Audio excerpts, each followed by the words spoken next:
जय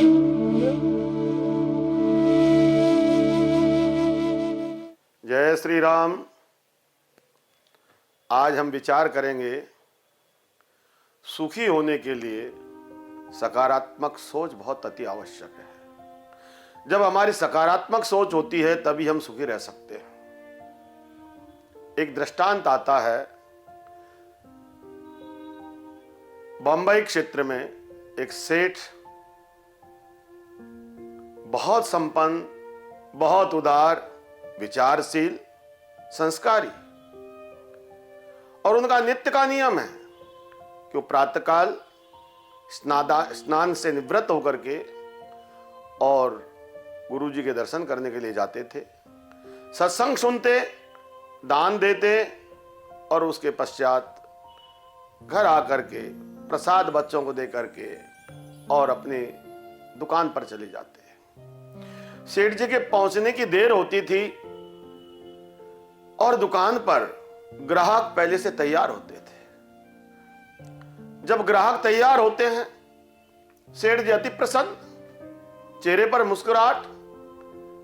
संध्या काल में खूब व्यवसाय प्राप्त, धन प्राप्त करके घर पे लौटते हैं।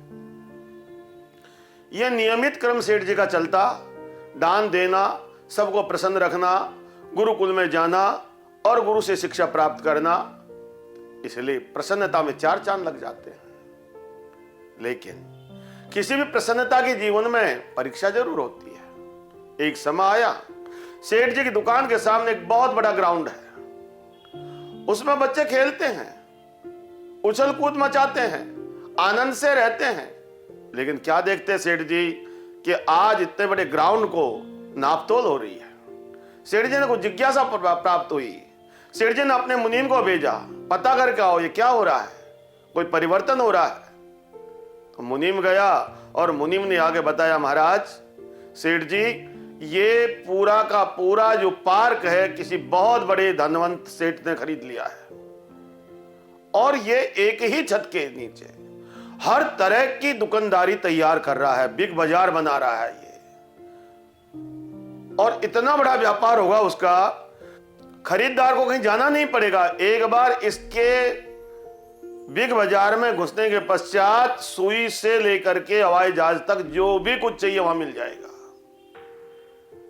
अब सेठ को चिंता लगी, मैं एक छोटा सा दुकानदार हूं, मैं तो शिक्षित भी नहीं हूं, मुझे व्यवसाय की वृद्धि का अनुभव भी नहीं है, मेरा क्या होगा, मेरी दुकान चौपट हो जाएगी। सेठ जी का उत्साह भंग हो गया, मुंह लटकाता हुआ आ गया घर पर। प्रातःकाल उठा, गुरुकुल में गया, गुरुजी को दंडवत किया और देखो गुरुजी ने देखा चेहरा उदास है, व्याकुलता है, पहचान गए, आश्वस्त किया, बैठो सेठ, क्यों परेशान हो रहे हो? महाराज, मेरा व्यापार अब चौपट होने का टाइम आ गया, मेरी सारा उत्साह उमंग समाप्त हो गया, मैं कैसे जीवन चला पाऊंगा, अपने बच्चों के लिए क्या कर पाऊंगा? गुरु गुरु होते हैं। और अच्छे श्रेष्ठ की बात है, हमारे राजघराना का एक स्वभाव होता था, राजा दशरथ भी प्रातः काल उठते ही गुरुकुल में जाया करते थे। प्रसन्नता हो या परेशानी हो, सबसे पहले गुरुकुल में जाकर के अपने प्रसन्नता और परेशानी में भागीदार बनाते थे। गुरु ने कहा, चिंता मत कर, तुझे एक मंत्र देता हूं। क्या मंत्र दोगे महाराज?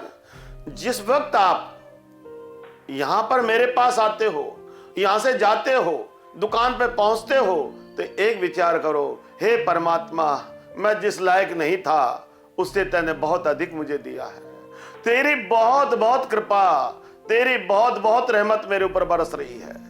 लेकिन जब आप दुकान पे पहुंच जाएं, दुकान का कार्य निवृत्त हो जाए, तब अपने घर पर प्रस्थान करें, प्रार्थना करें परमात्मा से, हे परमात्मा, मैंने तो बहुत कुछ प्राप्त कर लिया, लेकिन जो व्यक्ति एक नया नया व्यवसाय चला रहा है, इतना बड़ा अपना निवेश करने जा रहा है, हे परमपिता परमात्मा, उसका गल्ला भी मेरे गल्ले की तरह भरा रहे, वो भी हमेशा प्रसन्न दिखाई देना चाहिए। हे जीव परमात्मा, क्योंकि आसपास में कोई पीड़ित होगा तो मैं भी पीड़ित हो जाऊंगा, और खुश होगा तो हमेशा खुशी बांटेगा वो व्यक्ति। तो परमात्मा से प्रार्थना करना कि महाराज ये करूंगा कैसे मैं, मेरे को तो व्याकुलता हो गई है, वो तो बहुत धनी आदमी है, तो सेठ जी ने, गुरु जी ने उदाहरण दिया उसको, देख सेठ ध्यान देना, ये दिल ही दिल का सौदा है, जो देता है सो लेता है।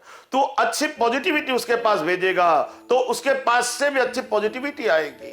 बोले ये कैसे प्रमाणित किया जा सकता है? बोले यूं मान लो, तुम्हारे घर में गांव में दो तरह के कुत्ते होते हैं, एक पालतू कुत्ता होता है, एक फालतू कुत्ता होता है। जो पालतू कुत्ता होता है उसको तुम जब खाना खिलाते हो और खाना खिलाते के साथ ही वो पूंछ हिलाता है, हाथ जोड़ करके, दोनों हाथों से पकड़ करके वहीं बैठ करके रोटी खाता है, आनंदित होता है। लेकिन कई बार जब फालतू कुत्ता आ जाता है और अचानक से वो रोटी चुराता है तो वो वहां बैठेगा नहीं, वो वहां से भाग जाएगा, उस गली में भी नहीं रुकेगा, दूसरी गली में जाकर के चुपके से उस रोटी को खाएगा।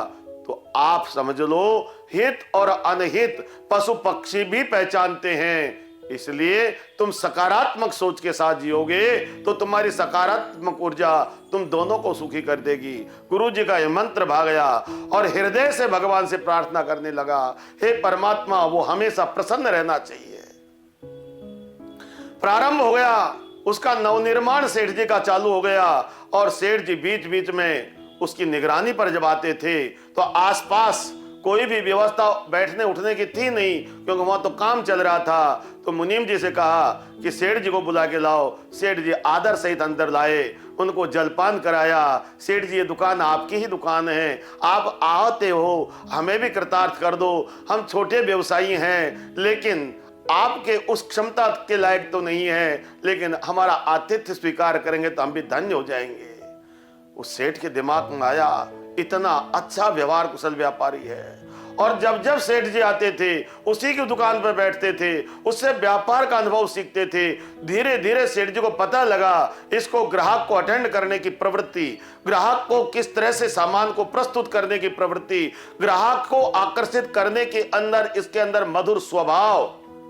कैसा व्यक्ति है, मेरे पास एक भी व्यक्ति नहीं है। और सेठ जी का जैसे ही कंप्लीट तैयार हो गया शोरूम, तो उन्होंने कहा, सेठ जी मेरी एक प्रार्थना है, क्योंकि मेरे पास तो देश विदेश का आवागमन लगा रहता है, ये जो मेरा प्रतिष्ठान शुभारंभ हो रहा है इसका इंचार्ज मैं आपको बना रहा हूं। एक शोरूम आपका भी होगा और शोरूम में आपको कमीशन भी मिलेगा, लेकिन इसका संपूर्ण संचालन मैं आपके हाथ में देना चाहता हूं। आप कृपया मना मत कर देना, क्योंकि आप जैसा श्रेष्ठ व्यक्ति, आप जैसा भला व्यक्ति, आप जैसा ईमानदार व्यक्ति मेरी जिंदगी में मिलने वाला नहीं है, मेरे ऊपर अनुग्रह होगा। और सेठ जी अति प्रसन्न हो गए।